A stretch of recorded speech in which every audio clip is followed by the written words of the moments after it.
مساء الهنا والحلويات يا حلويات. هتبدأ حلقتنا الثالثة وإن عادل فكر في كلام المحامي ووافق على كلامه، والمحامي يعرف يخرجه ويقول له يلا نبدأ ورانا شغل كتير. وأول حد هنبدأ بيه هو الحاج ضيا خفاجة صاحب سلسلة الكبابجي. ده مشهور جدا، مطعمه مش بيفضى من كبارات البلد، لكن محدش يعرف إنه بيستخدم لحمة فاسدة منتهية الصلاحية. بيشتري اللحمة الفاسدة ويبدأ يشتغل فيها بالخلطات والبهارات بالداري طعمها، ويقول له بعد ما نصوره هنحبسه طبعا. نرجع للمعلم صاحب التكاتك والمخدرات، يكتشف ان البضاعة اتسرقت، لكن يشك طبعا في الرجالة اللي شغالة معاه ويبهدلهم. ويطمن حسن ويضحك ان محدش شافه. عادل فضل يفكر في كلام المحامي وياخد رأي صاحبه، لكن صاحبه يخوفه منه، يقول له اللي يقدر يحبسك ويخرجك هيجي مرة يحبسك وهيسيبك. وعشان كده عادل قلقان من زكي، غير المشاكل طبعا اللي حواليه. عم فتحي كان عايز فلوس البيت، وام عادل تعبت وسابت الشغل، وكمان حسن طبعا موضوع السرقة اللي بيعملها. نروح للمحكمة ونلاقي المحامي دكتور شهاب يترافع ضد رجل الاعمال اللي بيترافع عنه المكتب اللي شغال فيه زكي. وبعد خروج شهاب نلاقي زكي واقف يبصله بنظرات كره، وكمان نلاقي من بعيد عادل بيراقب زكي.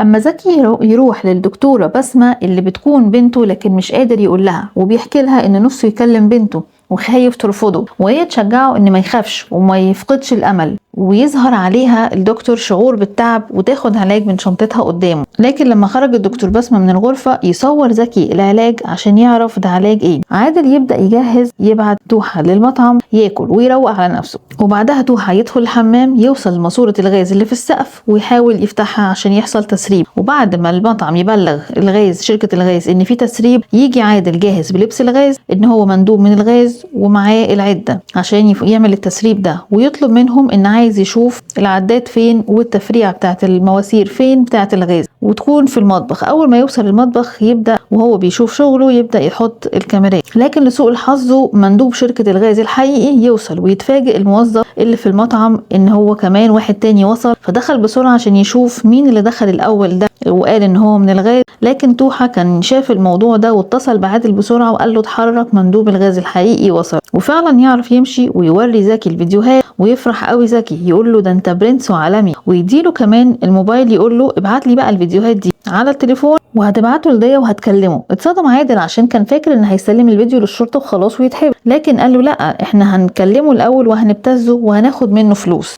وقال له انت هتكلمه وهتقول له عايزين 200,000 جنيه. عادل بقى قلقان منه جدا، وزكي حاول يقنعه ان الفلوس دي زي اتعاب المحاماة كده. قال له عشان مصاريف العربية واللبس والكاميرات. عادل يعمل نفسه ان هو مقتنع، لكن هو لسه قلقان. واول ما ينزل زكي من العربية عادل ياخد المفاتيح ويحاول يطبع المفاتيح عشان يطلع عليهم نسخ. وقت تسليم الفلوس دي بعت باديجاردات يحطوا الفلوس، ونلاقي توحة واقف في محل بيشحن خطه، وفجأة يخرج يشد شنطة الفلوس وبسرعة يجري، وطبعا الجردات طلعت تجري وراه. ونلاقي عادل مستنيه بالموتوسيكل ويركب ويجري بسرعة ويحاول يهرب من الجردات، وفعلا عرف يعمل كده. لكن اول ما زكي عرف اتضايق جدا من عادل، وقال له انت ازاي تدخل واحد تاني معانا، احنا كده في خطر، واي واحد يقع هيوقع الكل. وقال له اخر مرة تعمل كده، وعطاله 100,000 جنيه. قال له ده حقك. عادل طبعا اتفاجئ وفرح جدا، وكمان اول ما عادل راح لتوحة عطاله كمان نصيبه. لكن برضه فضل عادل قلقان، وتوحة يحاول يشجعه يكمل مع زكي عشان الفلوس اللي اخدها دي. قال له دي حاجة حلوة جدا وهتعمل كل الديون اللي عليك والمصاريف اللي عليك.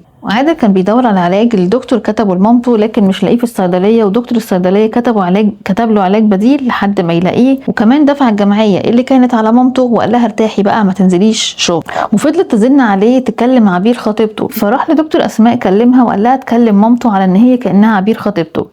وبعد ما خلص وروح يروح بيته يلاقي زكي قاعد مع مامته بيكلمها وبيقول لها ان عادل شغال معاه، وان عادل قال له على العلاج اللي ناقص في السوق، وزكي دور عليه وجابه. وطبعا كل ده عادل كان مبلم ومرعوب وقلقان اكتر لما دخل زكي بيته وعرف اهله. ولما عادل ينزل يشد معاه ويقول له ما تجيش تاني، يفاجئه عم زكي ويقول له خلاص اعتبرها ان انا جبت العلاج لمامتك جميلة، واللي عملته مع حسن كمان جميلة. ويتصدم عادل لما يعرف ان حسن ما كانش بيروح المدرسة، وانه كان مفصول اسبوعين من الدراسة بسبب انه سرق موبايل من زميله، وان زكي كلم الناس واهل الولد اللي اتسرق منه الموبايل، وخلاص المدرسة وافقت ترجعه تاني. وهنا يظهر عم زكي الشخص الطيب طيب، لكن برضو عادل ما يرتاحش له ويخاف منه، وبرضو يطلع يبهدل حسن ويقول له فين الموبايل اللي سرقته من زميلك. ولما الولد ينكر يفتش عادل الأوضة وطبعا يلاقي أكياس المخدرات اللي كان شايلها، فمسكه وبهدله وقال له ايه الأكياس دي؟ انت بقى بتاخد المخدرات دي بتشربها ولا بتتاجر فيها؟ وبعد ما أخد الأكياس منه وهدى شوية فكر يروح لعم زكي لما يخرج عشان يحط له كيس من المخدرات دي ويخلص منه. ولكن عم زكي عشان حريص جدا وحويط كان لما بيخرج بيحط ورق في الباب من فوق كده عشان لو حد دخل يعرف لما يلاقيها واقعه في الارض. وفعلا دخل عادل وحط الكيس وحط له كمان كاميرا صغيره وخرج. وهنا نشوف عم زكي كان بيسأل دكتور الصيدلي عن العلاج اللي صوره لبنته بسمة، ويطلع انه علاج للقلب، ويفهم ان بنته مريضة قلب وممكن تحتاج عملية لو حالتها شديدة. عم زكي يرجع غرفته ويشوف الورقة، وبعد شوية نلاقي الشرطة داخلة عند عم زكي فتشوا الغرفة وما لقوش حاجة. وبعد ما نزلوا